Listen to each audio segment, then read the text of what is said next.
کہ جس کی اس ماہ رمضان میں جب ہم قرآن کی تلاوت کرتے ہیں تو جس طریقے سے بہار میں اسپرنگ میں بلاسمز جو ہیں وہ نکلتے ہیں، اسی طریقے سے جب ہم قرآن کی تلاوت کرتے ہیں تو ہمارے قلب میں بھی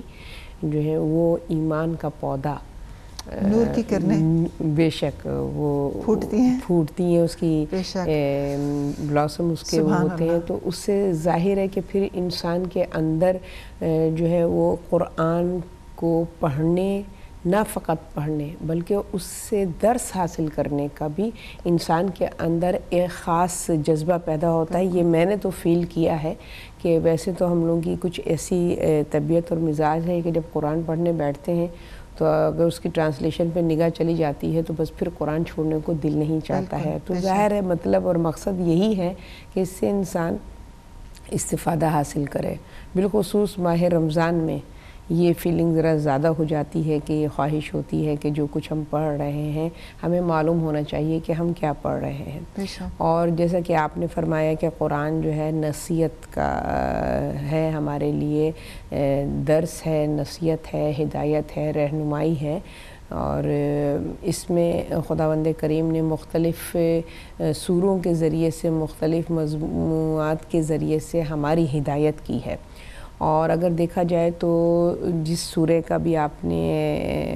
مینشن کیا، جو سورہ کو سورہ الحجرات کو، تو اس میں بھی خداوند کریم نے ایک تربیت کا بہت ہی نفیس پہلو ہے۔ اگر ہم حقیقی معنوں میں سورہ الحجرات کو انڈرسٹینڈنگ کے ساتھ پڑھیں گے تو ہم کو معلوم ہوگا کہ قرآن کے 3 سورے ہیں کہ جن کی ابتدا یا ایھا الذین آمنوا سے ہوتی ہے، جس میں خداوند عالم صاحبان ایمان کو ایڈریس کرتا ہے، اور وہ ہے سورہ مائدہ ہے، سورہ الحجرات ہے اور سورہ ممتحنہ ہے، کہ جن کو خداوند عالم نے، اگر آپ دیکھیے تو ان تینوں سوروں میں خداوند عالم نے جس چیز کو فوکس کیا ہے وہ اخلاقیات ہے، کہ اخلاق پہ بیس اس کی ہدایات ہے کہ جو معاشرتی، حکومتی اور انفرادی تینوں حالتوں کے لیے بہت ہی بہترین نمونہ ہے، اور اگر انسان حاصل کرنا چاہے اس سے نصیحت اور اس سے درس حاصل کرنا چاہے تو یہ بہترین سورہ ہیں۔ اور اس میں سورہ الحجرات کی جو کہ مختصر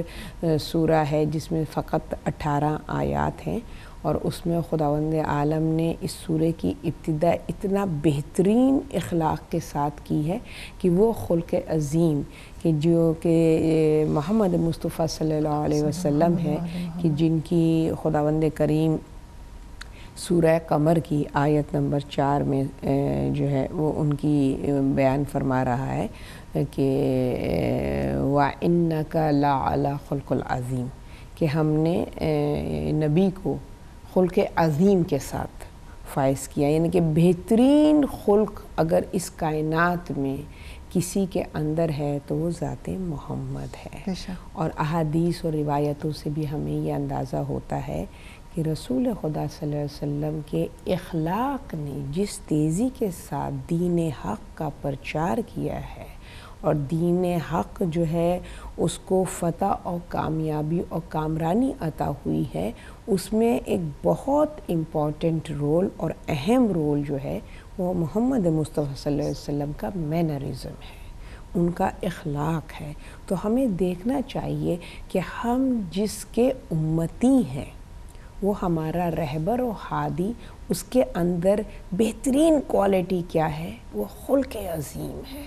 لہٰذا اس کے فالوورز، اس کے امتیوں پر بھی یہ فریضہ عائد ہوتا ہے کہ ہم بھی اپنے کیریکٹر بلڈنگ کے لیے جو اپنے کردار کی تشکیل دیتے ہیں تو اس کا بیس جو ہے وہ مینرزم ہونا چاہیے، اخلاق ہونا چاہیے۔ آپ نے فرمایا اخلاق کسے کہتے ہیں؟ اخلاق تہذیب اور تمدن اور ادب اور آداب کا نام ہے۔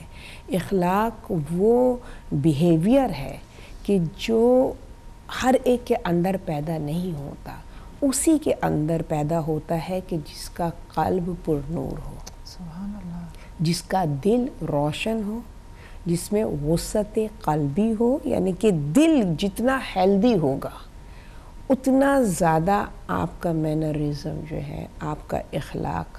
آپ کا خلق عظیم اور بہترین ہوگا۔ تو اخلاق وہ عمل ہے کہ جو آپ اپنے بیہیویئر کے ذریعے سے خود اپنی شخصیت اور پرسنالٹی کا تعارف پیش کرتے ہیں۔ کہتے ہیں نا، مولا علی ارشاد فرماتے ہیں کہ انسان جب اپنی زبان کھولتا ہے تو اس کی زبان کے نیچے اس کی شخصیت ہے، اس کا تعارف ہے، کس خاندان سے بلونگ کرتا ہے، کس ماں باپ کی آغوش میں تربیت پائی ہے، اس کی گفتگو جو ہے وہ اس کا تعارف پیش کرتی ہے۔ اگر اس گفتگو میں اخلاق و مینرزم ہوتا ہے تو اس کو نسبت دی جاتی ہے بہترین تربیت اور بہترین حسب و نسب سے، اور اگر اس کے اندر بد اخلاقی ہو، تہذیب نہ ہو، دوسروں کی رسپیکٹ نہ ہو۔ اخلاق ایک بہت ہی وائز ایک ٹاپک اور موضوع ہے کہ جس کو بیان کرنے کے لیے ایک عمر چاہیے،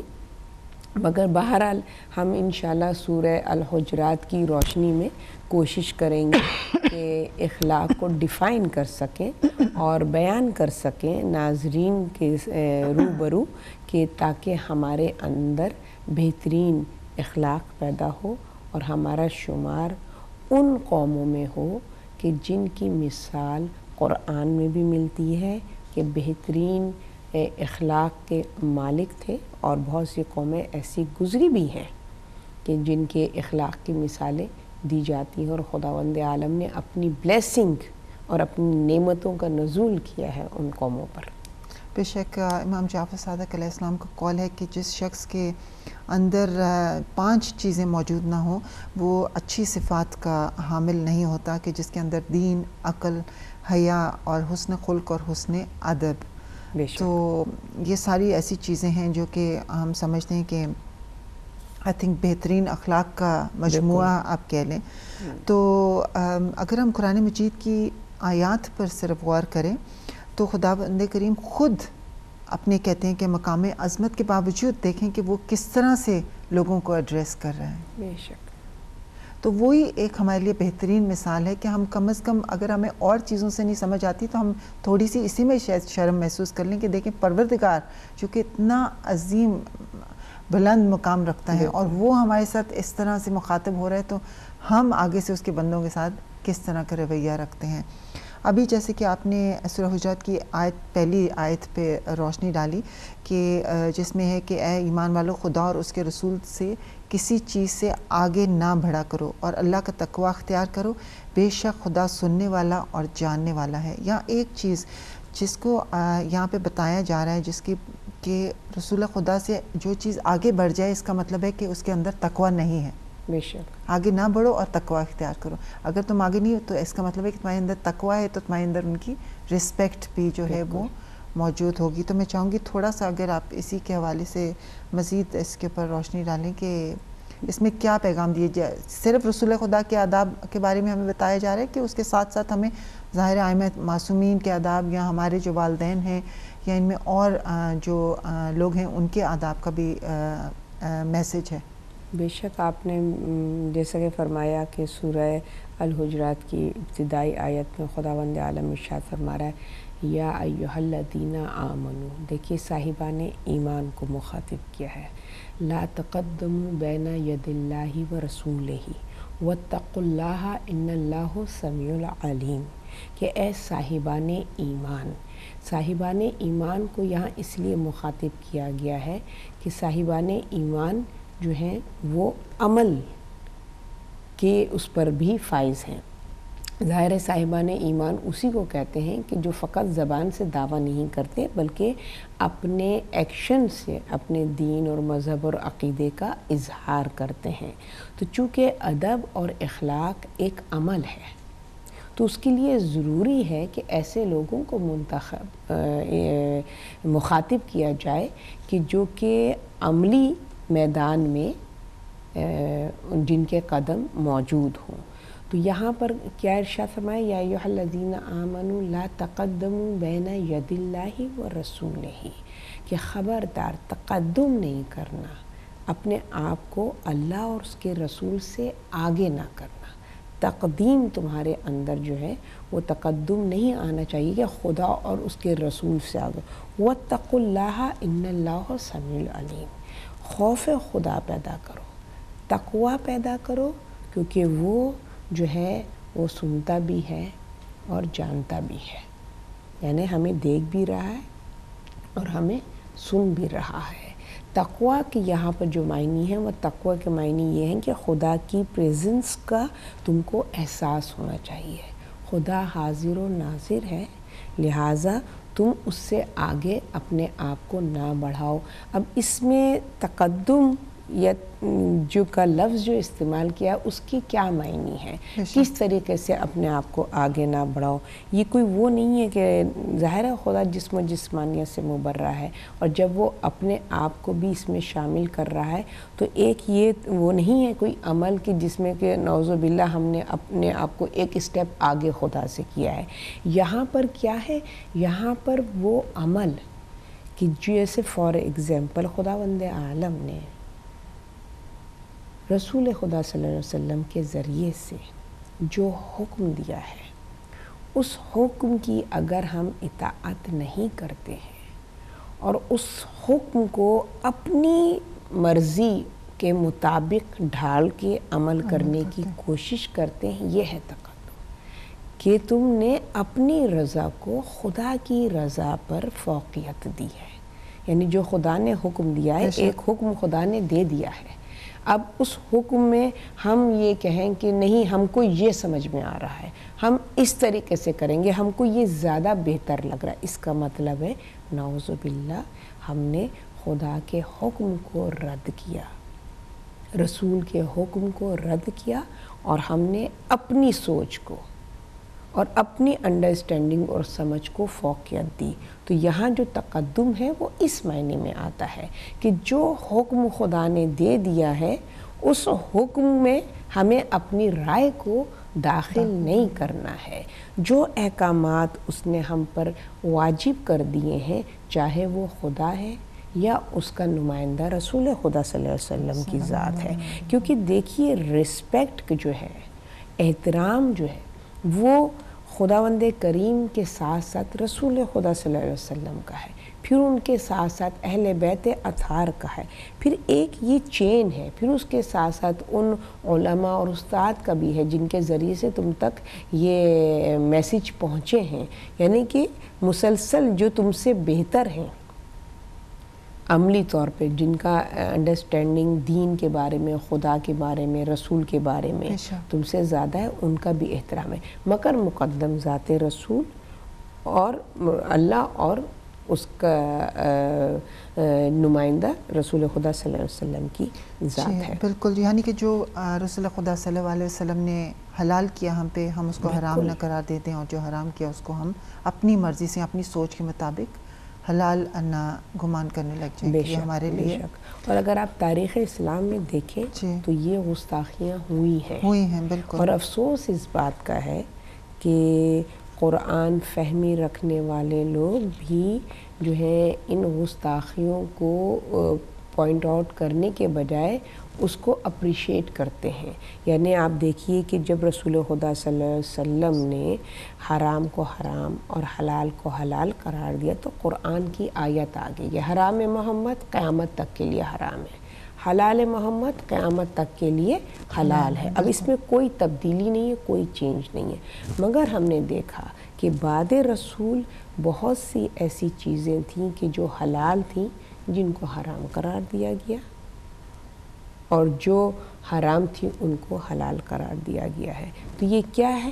لا تقدم کی آیت کو یہ ایکسپلین کرتا ہے کہ خداوند کریم نے ارشاد فرمایا کہ تم خدا اور اس کے رسول سے آگے قدم نہیں بڑھاؤ, ان تحبط اعمالکم وانتم لا تشعرون, اور اگر تم نے اس بات پر عمل نہیں کیا تو تمہارے اعمال ضائع ہو جائیں گے اور تم کو خبر تک نہیں ہوگی. وہ رب العزت جو ارشاد فرماتا ہے سورہ زلزال میں, فَمَن مِثْقَالَ ذَرَّةٍ خَيْرٍ یَرَا وَمَن مِثْقَالَ ذَرَّةٍ شَرٍّ یَرَا، کہ جو ایک چھوٹی سی بھی نیکی ہے وہ بھی تمہاری ضائع نہیں ہو رہی، یعنی کہ وہ بھی ریزرو ہو رہی ہے، اور ایک چھوٹی سی بدی بھی ہے وہ بھی نگاہ قدرت سے جو ہے پوشیدہ نہیں ہے۔ وہ رب کہہ رہا ہے ان تحبط اعمالکم، کہ تمہارے تمام زندگی کے اعمال ضائع ہو جائیں گے، اور وَأَنْتُمْ لَا تَشْعُرُونَ، اور تمہیں خبر تک نہیں ہوگی کہ اگر تم نے جو ہے وہ رسول خدا صلی اللہ علیہ وسلم کا احترام نہ کیا، ان کے حکم کے آگے سر تسلیم خم نہیں کیا، تو تمہارے اعمال ضائع ہو جائیں گے۔ اور یہ صرف رسول خدا صلی اللہ علیہ وسلم کے زمانے کے لوگوں کے لیے نہیں تھا، تا قیامت تک کے آنے والے لوگوں کے، ہم سب کے لیے یہ ایک پیغام ہے کہ جو کچھ بھی ہم سمجھیں یا جو کچھ بھی احکامات ہم جیسے بھی بجا لائیں وہ قرآن کے مطابق، اور رسول خدا نے یہ پیغام چھوڑا کہ قرآن اور اہل بیت کو چھوڑے جا رہا ہوں، تو اگر ہم نے یہ دو چیزوں کو ہی نہیں دامن تھاما تو پھر بھی اس کا مطلب ہے کہ ہم ان سے اپنی مرضی سے ہم ان سے تقدم کیا، ہم نے اپنی مرضی سے قدم بڑھا لیا، اور ہم نے سمجھا کہ ہمارے لیے ایک چیز کافی ہے۔ تو جیسے کہ ابھی ہم چلتے ہیں اسی سورہ حجرات کی آیت نمبر 11 کی طرف، اس میں بہت ہی خوبصورت اخلاق کے میسج ہیں، کیونکہ ہمارا جو پروگرام ہے اس میں ہمیں وقت کی بھی پابندی ہوتی ہے، تو اس کا بھی لحاظ رکھتے ہوئے ہم اس کو پوری سورہ الحجرات جو ہے وہ اتنی خوبصورت ہے ناظرین کہ ہم چاہیں گے کہ آپ اپنے فارغ وقت میں ضرور اس کی تلاوت کریں، کیونکہ ماہ رمضان جو ہے یہ ایک بہترین مہینہ ہے اپنے اصلاح کرنے کا، اور اگر ہم نے اس میں اصلاح کر لی تو انشاءاللہ تعالیٰ پروردگار سے دعا کرتے ہیں کہ پروردگار اسی اصلاح کے ساتھ ہم اپنا اگلا بھی سارا سال جو ہے، بلکہ اگلی ساری زندگی تا قیامت تک وہ ہماری اصلاح ہمارے ساتھ قائم رہے۔ تو سورہ الحجرات کی آیت نمبر 11، جس میں پروردگار دیکھیں کیسے پھر سے پروردگار کیسے ایڈریس کر رہا ہے لوگوں، اے ایمان لانے والوں،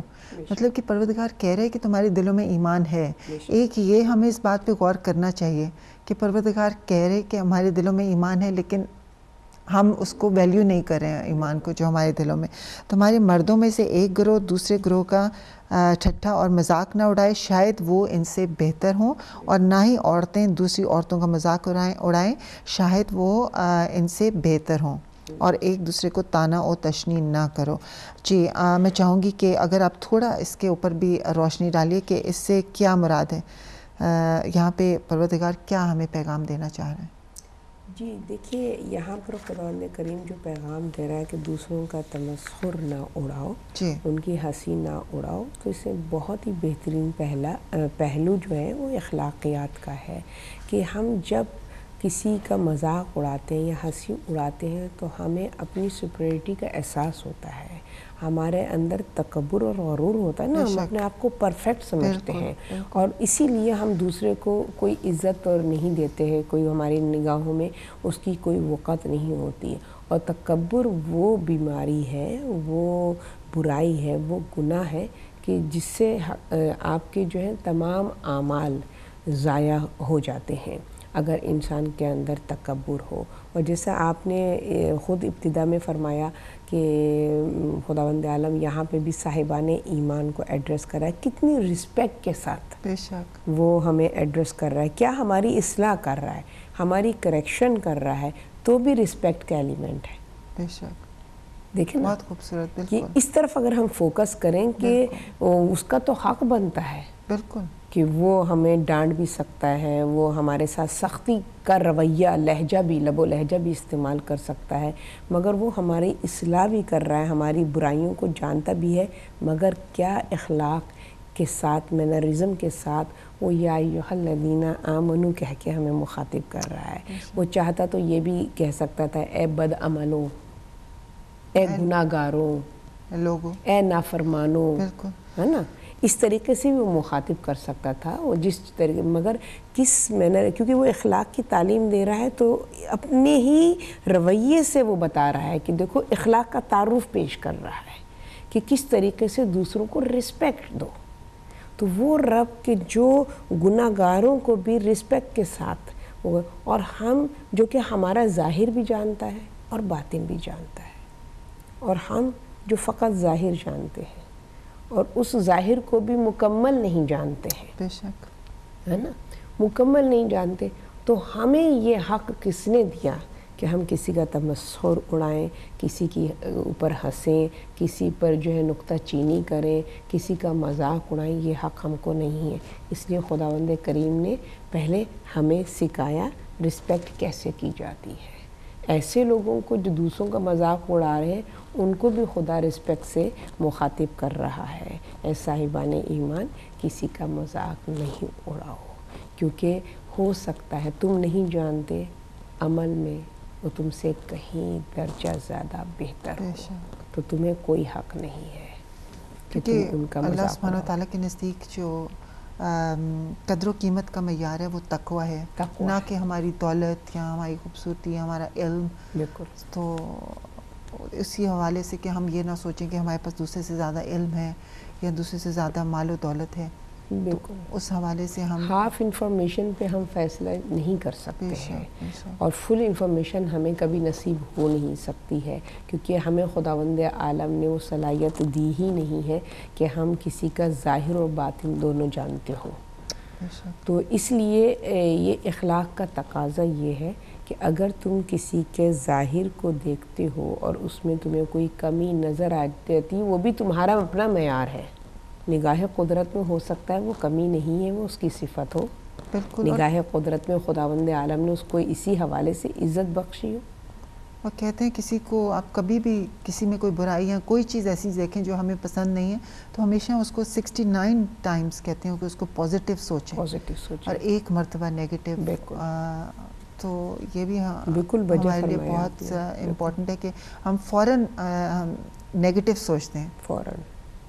بجائے کہ پازیٹیو کوئی بھی اس کی اچھی چیزیں سوچنے کی ہم سیدھا اس کا جو نیگیٹو پوائنٹ ہے اس پہ ہماری توجہ ہو جاتی ہے. بالکل, کیونکہ فطرت انسانی ہے کہ اب ہم دیکھیے کہ اگر ہم کسی کی کوئی عیوب یا کوئی برائی ہمیں نظر آتی ہے تو ہم فوراً جج کر لیتے ہیں کہ بھئی اس کے اندر یہ نہ دیکھیں گے اس کی مجبوری کیا ہے, ریزن کیا ہے, اس وقت جو اس نے یہ عمل کیا ہے اس میں اس کی ریزن اور لاجک کیا ہے. نہیں, اور جہاں ہمارے اندر کوئی برائی ہوگی تو ہم ہزار اس کی ایکسکیوزز بنا دیں گے. بالکل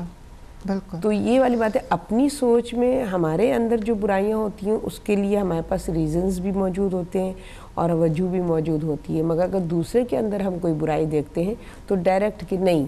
کسی بات کو ہم نہیں کہیں گے نہیں یہ ہے ہی برا, بالکل اس کا عمل ہی یہ خراب ہے, یہ غلط ہے. تو یہ سورہ الحجرات میں خداوند کریم یہ ہم کو اخلاقیات کی تعلیم دے رہا ہے کہ تم خود اپنے کردار کا جائزہ لو, تجزیہ لو, تو تمہارے اندر اتنے عیوب تمہیں نظر آئیں گے کہ تمہیں فرصت ہی نہیں ہوگی کہ دوسروں کی عیوب کی طرف, برائیوں کی طرف تم متوجہ ہو. بے شک. اور اسی آیت کا جو دوسرا مرحلہ اس میں ذکر ہے کہ ایک دوسرے کے عیب نہ نکالو اور طعنہ و تشنیع نہ کرو. بے شک. تو میں چاہوں گی کہ اس کے اوپر بھی اگر آپ تھوڑی سی روشنی ڈالیے کہ اس سے کس طرح ہم, جیسے کہ کوئی مثال اگر ہم ڈسکس کریں کہ کس طرح سے ہم لوگوں کے عیب نکالتے ہیں اور کس قسم کے طعنوں کا یہاں پہ ذکر ہے. جی بالکل بجا فرمائیں, یہ بھی ہمارے معاشرے کی ایک برائی ہے کہ ہم جو ہیں وہ دوسروں کے عیوب کو فوراً ہائی لائٹ کرتے ہیں, جبکہ اپنے لیے ہماری یہ آرزو اور خواہش ہوتی ہے کہ پالنے والے ہمارے عیوب پر, ہمارے گناہوں پر پردہ ڈال دیں. مگر ہم دوسروں کے گناہوں سے کے اوپر سے اس پردے کو چاک کرنے میں بہت راحت اور لذت محسوس کرتے ہیں. اور اگر ہماری نگاہ پڑ جاتی ہے کسی ایسی ویکنس تو ہم اس ویکنس کو, اس کی اس برائی کو یوز بھی کرتے ہیں اور اس کو بلیک میل بھی کرتے ہیں اس حوالے سے. تو یہ بہت بڑی, کبھی ہم اس کو مطلب پٹ ڈاؤن کرنے کے لیے کہ آپ نے یہ صحیح, یا نماز ہی لے لیں تو آپ نے یہ صحیح نہیں پڑھی, یہ نہیں اس طرح کیا, اور فوراً جیسی نماز ختم ہوئی تو ہم اس کو پوائنٹ آؤٹ کریں گے. اور فقط یہی نہیں, دیکھیں اگر کہ ہمیں حقیقی معنوں میں سنسیئرٹی کے ساتھ اگر ہم اس کی اصلاح کرنا چاہتے ہیں تو ہم ایک تو ہمارے کہنے کا طریقہ جو ہے وہ بہت ہی پولائٹ اور بہت اس طریقے کا ہو کہ جو اس پر اثر ہو. ایسا نہ ہو کہ ہم مزید اس کو ہرٹ کریں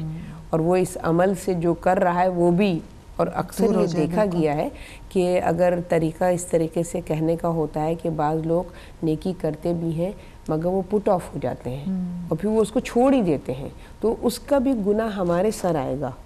کہ ہم نے اس کو اس عمل سے روکا ہے اپنے رویے کی وجہ سے. ہمیں اس بات کی طرف بھی متوجہ ہونا چاہیے. مگر اگر ہمارے اندر اصلاحی پہلو ہوگا تو لازم یہ ہوگا کہ ہم ایک تو اخلاق کا دامن نہیں چھوڑیں گے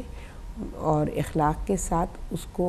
اس کی ہدایت کریں گے، اس کی اصلاح کریں گے اور اس بات کو صرف اپنے اور اس تک محدود رکھیں گے. اگر سنسیئرٹی ہمارے اندر ہوگی اور ہمارے اندر وہ امر بالمعروف و نہی عن المنکر کا اگر جذبہ ہوگا حقیقی معنوں میں تو ہمارا یہ عمل ہوگا اور پھر اس کے اس عمل پر جو ہے پردہ پوشی کریں گے کہ کسی دوسرے پہ وہ چیز ظاہر نہیں کریں گے. مگر ہمارا کیا ہے، ہم اپنی سیٹسفیکشن کے لیے، اپنے آپ کو سمجھنے کے لیے کہ ہم عقل کل ہیں، سارے مسئلے مسائل ساری فقہ ہمیں پتہ ہے، ہم عمل کرنے والے، یہ لوگ تو ایسے ہی لوگ ہیں، ان کو تو یہ نہیں پتہ، ان کو تو وہ نہیں پتہ. بھئی ہو سکتا ہے کہ اگر وہ عمل میں کچھ فار ایگزامپل نماز کے جو آداب ہیں اس میں لباسی کی جو کنڈیشن ہے ہو سکتا ہے وہ لا علم ہو، بے شک اس کو ایجوکیٹ نہیں کیا گیا ہو، وہ لا علم رہا ہو، تو ہمیں یہ بھی ریزن ہے ہم پہلے ہی فتویٰ دے دیں کہ یہ تو ایسے ہی ہیں، ان لوگوں کو تو کچھ پتہ ہی نہیں ہے. تو اس کی طرف ہمیں متوجہ ہونے کی ضرورت ہے کہ ہمیں کس طریقے سے اگر ہم کسی کی اصلاح بھی کر رہے ہیں تو اصلاح اس طریقے سے ہم کریں کہ وہ اپنی اس برائی کو ختم کر سکے، یعنی کہ اپنے آپ کو اس سے روک سکے جائے کہ وہ جو ہے اور زیادہ. بالکل. اور کبھی کوئی ضروری نہیں کہ ہم الفاظ سے یا اظہار کر کے ہی اس کی عیب جوئی کریں، ہم اپنے عمل سے اصلاح کر سکتے ہیں. بالکل. اور ہم آنکھ کے اشارے سے بھی ایسے عیب جوئی جو ہے وہ اس میں اشارے بھی ایسے کر سکتے ہیں کہ جو اسی زمرے میں عیب جوئی کے زمرے میں آ سکتا ہے. یا کبھی کبھی میں نے دیکھا ہے کہ لوگ کوئی ایسا کام کرتے ہیں تو دوسرا کوئی کان کو ایسے ہاتھ لگا رہا ہوتا ہے کہ توبہ استغفار توبہ، کہ اس کو اتنا بھی نہیں پتہ. تو یہ مختلف صرف یہ نہیں کہ اب الفاظ سے کہہ رہے ہیں اور یہ ایب جوئی میں آتا ہے، تو مختلف جو ہمارے حرکات ہیں بالکل وہ بھی اسی زمرے میں آ سکتی ہیں. بالکل. تو ہمیں اس پہ بھی کانشیس رہنا چاہیے کہ ہم کوئی ایسا عمل نہ کریں کہ چاہے ہمیں آنکھ کے اشارے سے کریں یا ہاتھ سے کریں یا کچھ کہ جو کہ ہم اس گناہ کے مرتکب ہو جائیں. اسی جو آیت ہے، آیت نمبر 11 جو الحجرات کی، اس کا جو تیسرا مرحلہ ہے اس میں کہ ایک دوسرے کو برے اور ناپسندیدہ القاب کے ساتھ نہ پکارو. بالکل. اسلام میں اس بات کی بڑی ممانعت ہے کہ آپ کسی کو مطلب کہ ایون جو حق خداوند کریم نے باپ کو عطا کیا ہے اولاد کے نام رکھنے کا، اس پر بھی خدا نے جو ہے ہدایت کی ہے، رہنمائی کی ہے کہ اپنی اولاد کے نام کیسے رکھو. اس طرح کے نام مت رکھو کہ جو بے معنی ہوں، اور اس طرح کے نام مت رکھو کہ جو اس کی شخصیت کو مسخ کر دیں، اس کی شخصیت کو جو ہے وہ خراب کر دیں. تو باپ کو بھی نام رکھنے کے لیے اتنا وہ کہا گیا ہے کہ کس طریقے کے اپنے بچوں کے نام رکھو. تو جائے کہ ہم ایک عام انسان کسی دوسرے کے اوپر نکتہ چینی کریں، اس کو برے ناموں سے مخاطب کریں، تو یہ اس کی خدا بالکل اجازت نہیں دیتا. ایک مثال ہمیں پڑھ رہی تھی کہ رسول خدا کی ایک زوجہ تھی صفیہ، تو انہوں نے جا کے رسول خدا سے شکایت کی کہ آپ کی کسی زوجہ نے مجھے بتایا کہ ایسے کہہ کے پکارتی ہے یہودی کی لڑکی، یہودی کی بیٹی، تو مجھے بہت برا محسوس ہوتا ہے.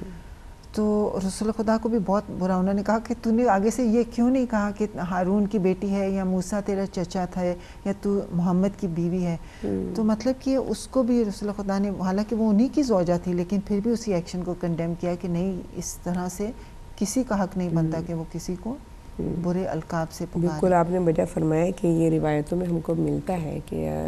ازواج رسول میں سے ایک زوجہ کے پاس کوئی خاتون ملنے کے لیے آئیں، اور جب وہ گئی ہیں تو انہوں نے رسول خدا سے جیسے ان کے بارے میں جو گفتگو کی، تو ان کے اندر جو بھی کوئی کمی تھی اس حوالے سے ان کو مخاطب کیا کہ وہ فلاں آئیں تھیں، جیسے کہ اگر کہا جائے کہ چھوٹا قد تھا یا شکل کالی تھی یا کچھ اس طریقے کے، کوئی جملہ مجھے ایگزیکٹ ابھی یاد نہیں آ رہا. تو اس طریقے سے انہوں نے رسول خدا سے ان کے حوالے سے گفتگو کی، تو رسول خدا نے ان سے کئی دن تک بات نہیں کی. کہ تم کو یہ حق نہیں پہنچتا کہ مخلوق خدا کی توہین کرو اور خود تم جج کرو کہ اس کے اندر اگر کوئی عیب ہے تو اس کو تم ہائی لائٹ کر کے اس کے بارے میں گفتگو کرو. بالکل. اور پھر اسی آیت کے آخر میں کہا گیا ہے کہ اور وہ جو لوگ جو توبہ نہ کریں اور ان اعمال سے دستبردار نہ ہوں ظالم اور ستم گیر جو ہیں ان میں ان کا شمار ہوگا. اور ابھی جیسے اس سے پہلے بھی آپ فرما رہی تھیں کہ جو شخص کسی کا مذاق اڑائے تو اس کے سارے اعمال ضائع ہو جاتے ہیں. تو کتنی بڑی بات ہے کہ اگر ہم نے اپنی ساری زندگی اتنی محنت کی ہے, نمازیں پڑھی ہیں, روزے رکھے ہیں اور جو نیکیاں کی ہیں, اور اگر ہم یہ چھوٹا سا ایک عمل کر لیں, کسی کو ایک مرتبہ ہم نے کسی کا مذاق اڑایا یا تان و تشنی کیا, جو بھی اس طرح سے ہم نے برے الفاظ سے یا عیب جوئی کی, تو اگر ہمارے سارے اعمال ضائع ہو جائیں تو آئی تھنک ہم سب کو اس چیز پہ غور و فکر کرنے کی ضرورت ہے کہ ایک ایکشن کی وجہ سے ہمارے سارے زندگی کے اعمال ہیں, کتنے سالوں کے اعمال وہ ضائع ہو سکتے ہیں. بالکل بالکل بجا فرمایا آپ نے. آپ یہ دیکھیے کہ یہ عام انسان کی بات نہیں ہے, انبیاؤں کو بھی خداوند کریم نے اس حوالے سے تنبیہ کی ہے کہ مطلب کہ انبیاؤں کو بھی یہ حق نہیں دیا ہے کہ وہ کسی کو کے عمل کو جج کر کے اور کوئی فیصلہ کر سکیں. جیسے کہ رسول خدا صلی اللہ علیہ وآلہ وسلم نے اپنے اصحاب میں یہ اس واقعے کو بیان کیا کہ حضرت ابراہیم کی ایک صفت تھی, خلیل اللہ تھے, کہ وہ مہمانوں کو بلاتے تھے اپنے گھر اور ان کی خاطر مدارات کرتے تھے. اور ایک دفعہ جب انہوں نے کچھ مہمانوں کو بلایا تو آپ نے جو ہے ان سے کہا کہ ابھی دعوت حق دیتے تھے, اور آپ نے ان کو دعوت حق دی اور انہوں نے ریفیوز کر دیا, تو آپ نے ان کو اپنے دسترخوان سے ہٹا دیا, اس بات پہ بھی حضرت ابراہیم کے تنبیہ ہوئی کہ تم نے ان کے آگے سے رزق کو کیوں ہٹایا, رزق دینے والا میں ہوں یا تم ہو.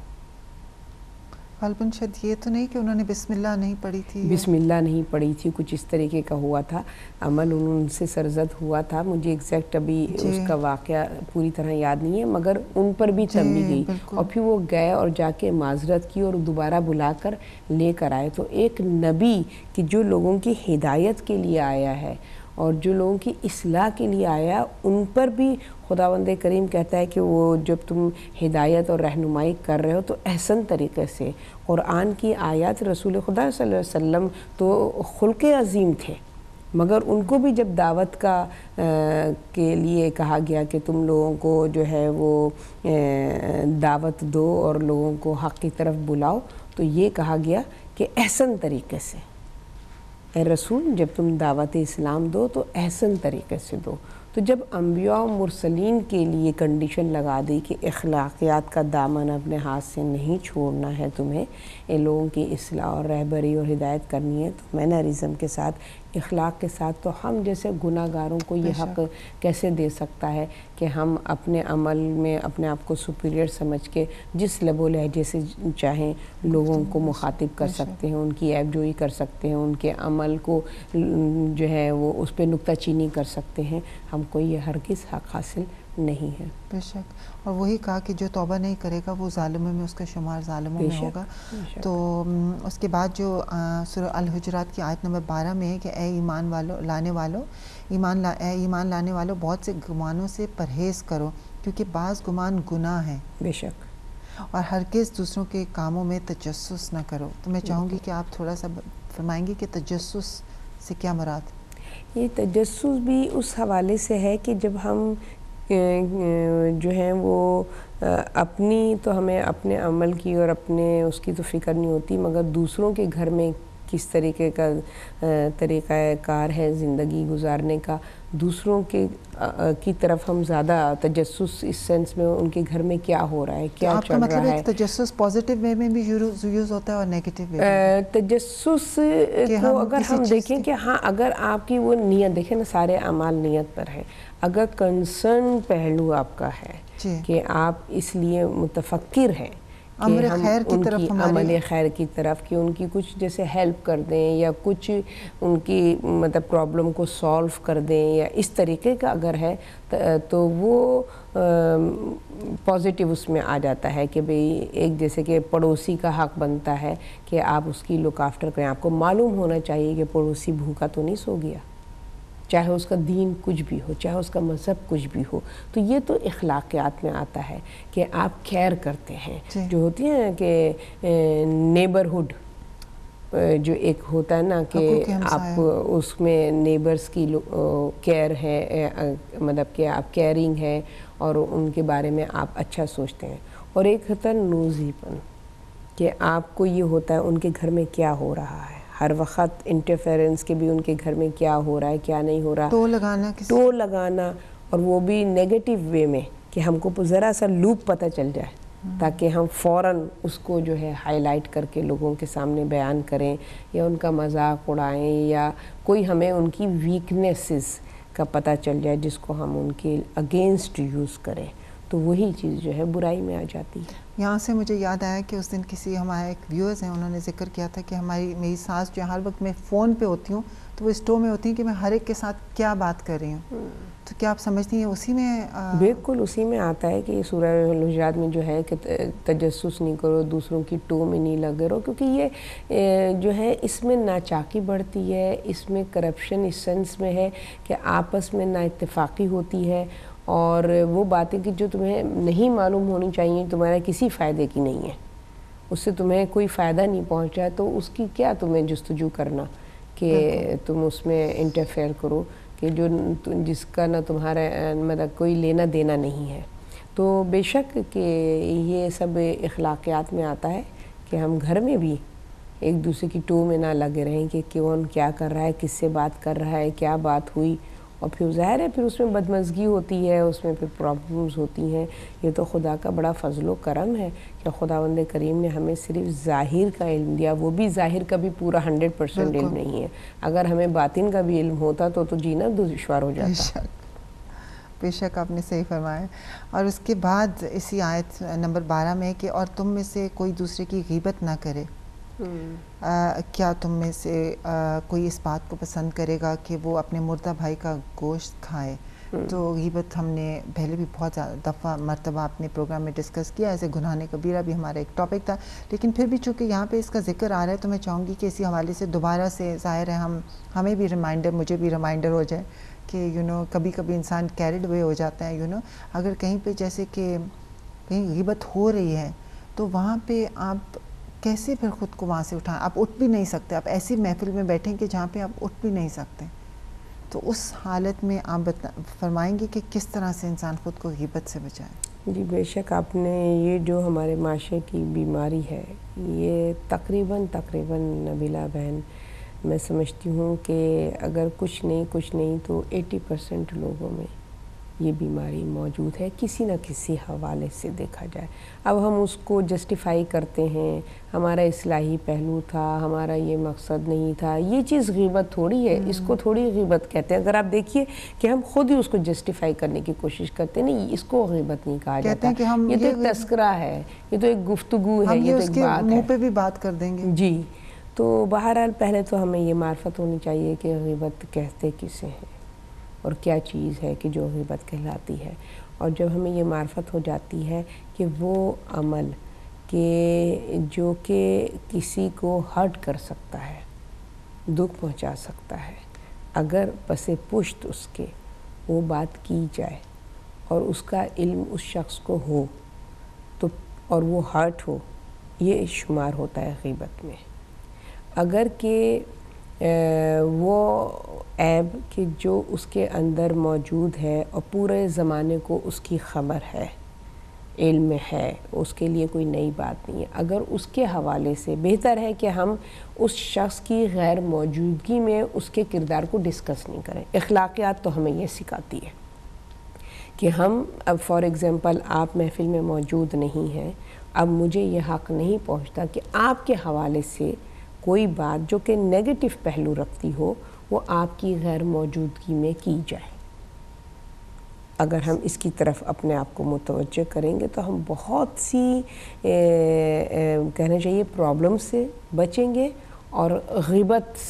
سے ہمارا اگر یہ ہم ایک اپنے اندر ایک اصول بنا لیں کہ جو موجود محفل میں نہیں ہے اس کے حوالے سے کوئی بھی نیگیٹو بات ہم نے اپنے منہ سے نہ نکالنی ہے اور نہ ہم نے کسی سے سننی ہے، وہیں پر اسٹاپ ہو جائے گی غیبت۔ بہت خوب، واقعی میں۔ اور اگر جیسے ہمارا کوئی دوست ہے اور کوئی اس کا آگے سے کوئی اور دوست بنے جس کی کہ ہم جانتے ہیں کہ وہ بہت دھوکے باز ہے یا مکار ہے، تو کیا ہم اپنے دوست کو بتا سکتے ہیں کہ اسے وارن کر سکتے ہیں کہ اس کی عادات سے، یا کہ ہم وہاں پہ ہمارا امر بالمعروف، یا کس طرح پھر ہم اس سلسلے میں ایکٹ کریں؟ نہیں، بے شک کہ اگر کہ کوئی اس طریقے کی سچویشن ہے کہ کوئی اپنے دوست کو یوز کر رہا ہے، دوستی کے نام پر اس کو ہارم پہنچا رہا ہے، نقصان پہنچا رہا ہے، سنسیئر نہیں ہے، تو ایک مسلمان ہونے کے ناطے یہ ہمارا اخلاقی فرض ہے کہ ہم اس کو اب کہیں کیسے، ہم اس کو نائس وے میں وارن کریں۔ یہ مت بتائیں کہ اس نے کیا کہا، کیا کیا، یہ سب مت بتائیں، کیونکہ اس سے پھر وہ فسادات ہوتے ہیں۔ لیکن اگر آپ نہیں بتائیں تو وہ سمجھتا نہیں ہے۔ نہیں، اس کو مطلب کہ اس طریقے سے ایکسپلین کریں کہ اس نے تمہارے بارے میں کچھ ایسے نازیبا بات کی ہے کہ جس سے پتہ چلتا ہے کہ وہ تمہارا اچھا اور مخلص دوست نہیں ہے، اور اگر وہ انسسٹ کرے کہ اس نے کیا بات کہی تو پھر آپ کہیے کہ میں اس کے سامنے اس بات کو بیان کروں گی کہ اس نے تمہارے ساتھ اس طریقے، تو وہ پھر غیبت نہیں ہوتا، پھر وہ آمنے سامنے کی ایک گفتگو ہو جاتی ہے۔ تو اس لحاظ سے کیونکہ دیکھیے بہت سے ہمیں مواقع ایسے نظر آتے ہیں کہ جہاں پر خداوند کریم نے رسول خدا صلی اللہ علیہ وسلم کو وارن کیا ہے کہ بالکل تمہارے منافقین کے حوالے سے، ہے نا، اشارتاً کنارتاً بھی کہا ہے۔ کئی جگہ ایسی منازل ہوئی ہیں کہ جہاں پر انہوں نے ان کی دشمنی کو اس صورت میں ظاہر کیا ہے، جیسے کہ ہمیں ملتا ہے کہ اصحاب ہی میں، سو کالڈ اصحاب میں دشمنان رسول تھے، کیونکہ رسول خدا نے کچھ احکامات ایسے دے دیے تھے جس کے فیور میں وہ نہیں تھے، اور ان کی خواہشات نفسانی کے اگینسٹ وہ بات تھی، تو ان کے اندر رسول خدا صلی اللہ علیہ وسلم کی جو ہے نفرت ان کے دل میں پیدا ہوئی، اور انہوں نے یہ پلان کیا کہ رسول خدا صلی اللہ علیہ وسلم کو حملہ کر کے چھپے چوری ان کو ہلاک کر دیا جائے، اور خداوند عالم نے پھر ایک روشنی کے ذریعے سے، ایک لائٹ کے ذریعے سے ان کے چہروں کو عیاں کر دیا، ظاہر کر دیا، اور جیسے ہی وہ چہرے ظاہر ہوئے رسول خدا صلی اللہ علیہ وسلم کو پتہ چلا، اور ان کے ساتھ ایک اور ان کا مخلص صحابی تھا کہ جس کو وہ چہرے نظر آئے، تو رسول خدا صلی اللہ علیہ وسلم نے پرومس کیا اس صحابی سے کہ تم اس واقعے کا ذکر نہیں کرنا۔ دشمنان رسول تھے، رسول کو ہلاک کرنے کا پلان بنایا تھا، پھر بھی رسول خدا نے اس کی پردہ پوشی کی، جبکہ خداوند کریم نے ان کے چہروں کو عیاں کر دیا تھا۔ تو یہ دیکھیں، یہ ہے خلق عظیم کہ اس طریقے کا رویہ ان کی امت میں بھی ہونا چاہیے کہ اگر ہمیں کسی کے بارے میں کچھ اس طریقے کی بات پتہ چلے تو ہم حتی الامکان کوشش کریں کہ ہم اس کے اس بات کو پوشیدہ رکھیں۔ بے شک، اور دیکھیں یہ ساری باتیں بیان کرنے کے بعد پروردگار کہہ رہے کہ اگر تم ان سب برائیوں سے بچ کے رہو گے تو پھر خدا کا تقوی اختیار کرو، کہ اگر تم بچ کے رہو گے تو پھر تمہارے اندر ایک تقوی پیدا ہو جائے گا، آپ تقوی کی منزل پہ پہنچ جاؤ گے۔ تو کتنا اچھا ہمیں میسج مل رہا ہے کہ اگر ہم دوسروں کے بارے میں غلط گمان نہ کریں، تجسس نہ کریں، کسی کے بارے میں تجسس کرنے کی رکھنے کی کوشش نہ کریں، دوسروں کی غیبت نہ کریں۔ 2-3 پوائنٹس ہیں، لیکن اس میں کتنے یہ جو پوائنٹس ہیں وسیع پوائنٹس ہیں، میں کہوں گی کہ کیونکہ اس میں صرف ایک پوائنٹ کی طرف نہیں، غیبت اٹ سیلف ایک بہت بڑا معاشرے کی برائی یا بیماری کہہ لیں، اگر اسے ہم چھوڑ دیں تو پروردگار کہہ رہے ہیں یہاں پہ فرما رہے ہیں کہ خدا کا تقوی اختیار کرو، اور خدا توبہ قبول کرنے والا اور مہربان ہے۔ تو میں چاہوں گی کہ آپ تھوڑا سا اس کے پر بھی روشنی ڈال دیں، کیونکہ وقت کی نزاکت کو دیکھتے ہوئے بس ہمارے پاس اتنا وقت نہیں ہوگا کہ اس کی تفصیل میں جا سکیں، لیکن پھر بھی میں چاہوں گی کہ اگر ہم نے اتنی برائیوں کو ڈسکس کیا تو پھر اس کا پازیٹیو بھی کہ ہم کیسے اپنے اندر تقویٰ اختیار کریں. تو پھر ہم تقویٰ کیا چیز ہے؟ یہاں پر جو میرے جو انڈرسٹینڈنگ ہے ان آیات کے حوالے سے اور جو مفسرین نے اس کو ڈسکرائب کیا ہے اس کی روشنی میں جو سمجھی ہوں، یہاں پر تقوی کے حوالے سے جو گفتگو کی ہے کہ تقوی اختیار کرو، اس کا مطلب یہ ہے کہ خدا کی موجودگی کا احساس کرو کہ خدا حاضر و ناظر ہے. یہاں لفظ تقوی جو ہے کہ تقوی اختیار کرو اور خدا سے توبہ کرو، کیونکہ جب اس کو تم اپنے روبرو اپنے سامنے محسوس کرو گے کہ خدا حاضر و ناظر ہے. واتقوا اللہ ان اللہ سمیع علیم، کہ جیسے ابتدا کی آیات میں خداوند عالم نے ارشاد فرمایا کہ تقوی اختیار کرو وہ رب کہ جو کہ سب کچھ جانتا ہے، دیکھ رہا ہے، علم رکھتا ہے. تو جب ہم خدا کو حاضر و ناظر جانیں گے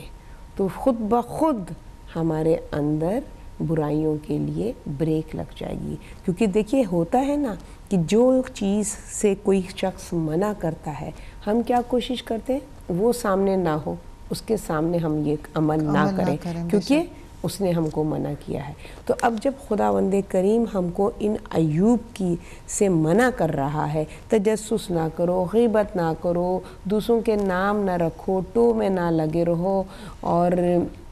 دلوں میں فسق و فجور پیدا نہ کرو، ایک دوسرے کے دلوں میں نفرتیں نہ پیدا کرو، تو یہ مسلسل نصیحت کر رہا ہے. تو اب ان عیوب سے اپنے آپ کو کیسے بچایا جا سکتا ہے؟ اس کا طریقہ صرف ایک ہی ہے کہ واتقوا اللہ، تقوی اختیار کرو، خدا کو حاضر و ناظر جانو. کیونکہ جب تم خدا کو حاضر و ناظر جانو گے تو خود بخود برائی کے اوپر تمہیں بریک لگ جائے گی. اگر وقت ہے تو میں ایک واقعے کے ذریعے سے اس کو ایکسپلین کر سکتی ہوں کہ کس طریقے سے آپ اپنے آپ کو جو ہے وہ متقی ہو سکتے ہیں، تقوی اختیار کر سکتے ہیں.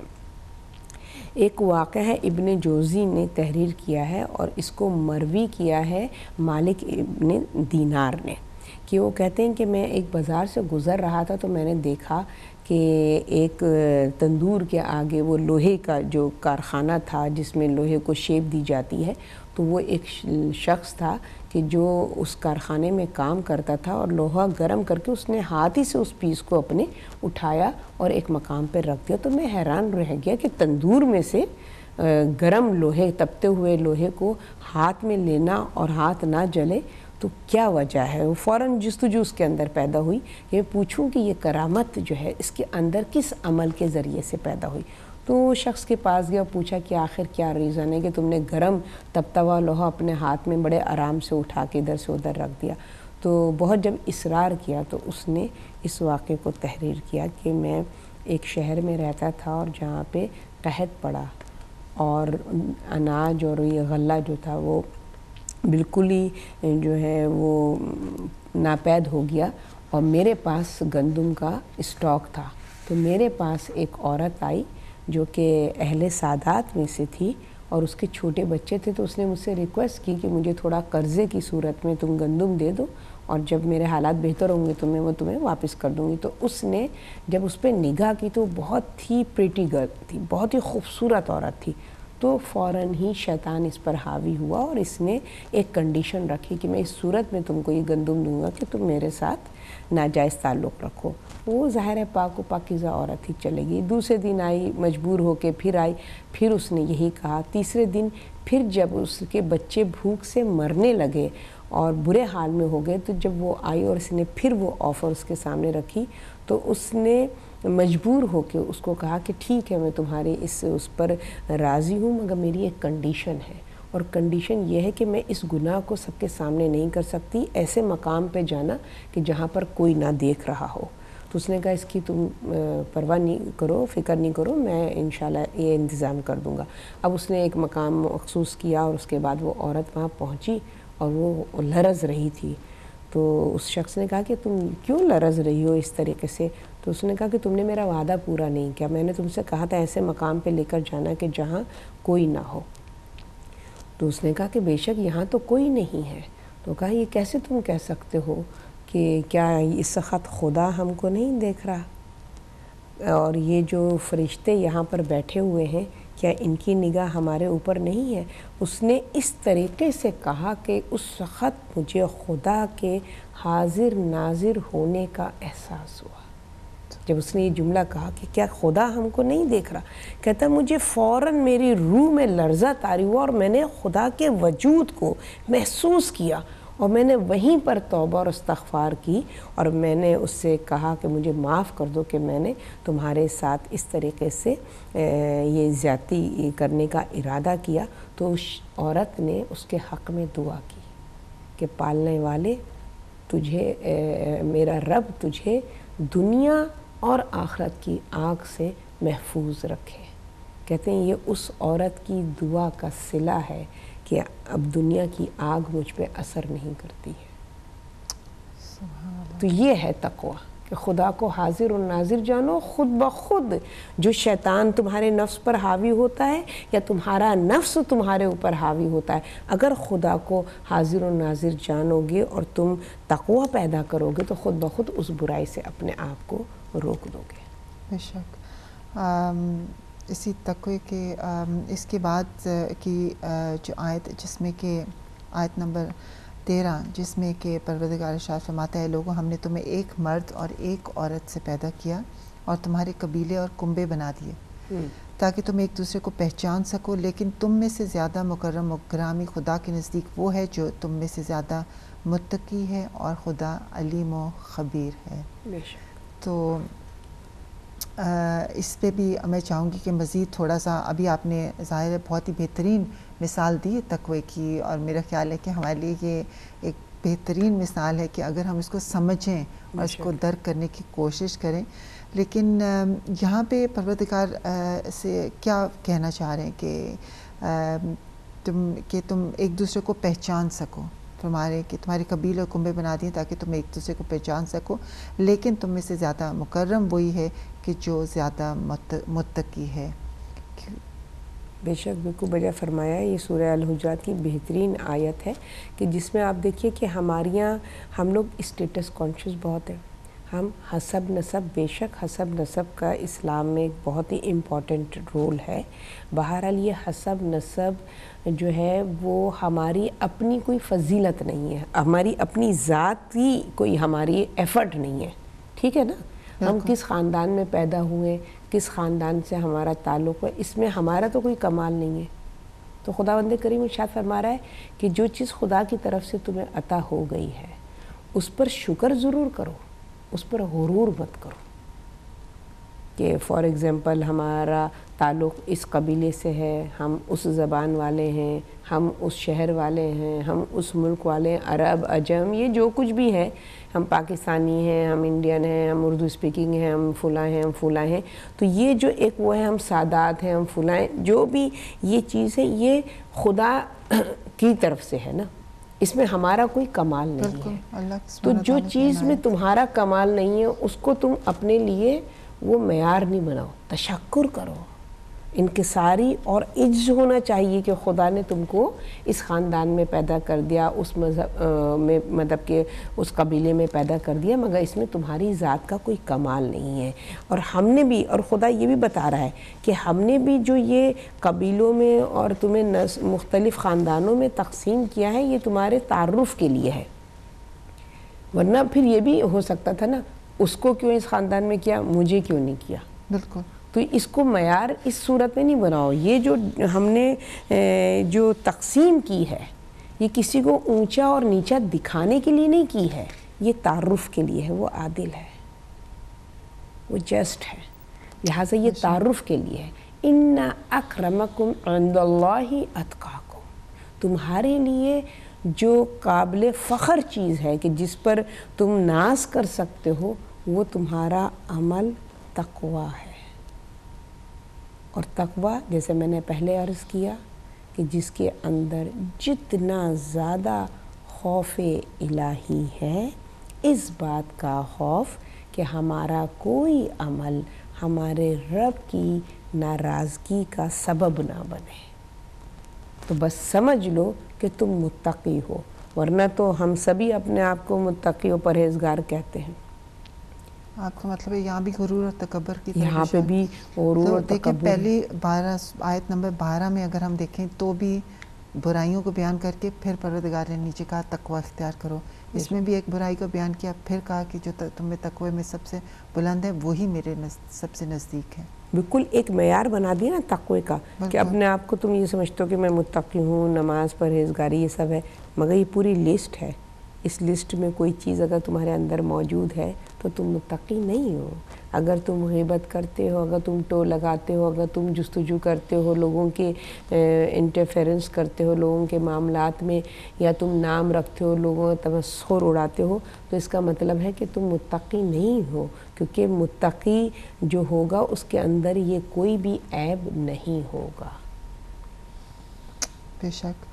ان اللہ سمیع العلیم، جو خداوند عالم ارشاد فرما رہا ہے کہ تمہارے اپنے فیصلے سے نہیں ہے کہ تم متقی ہو گئے ہو،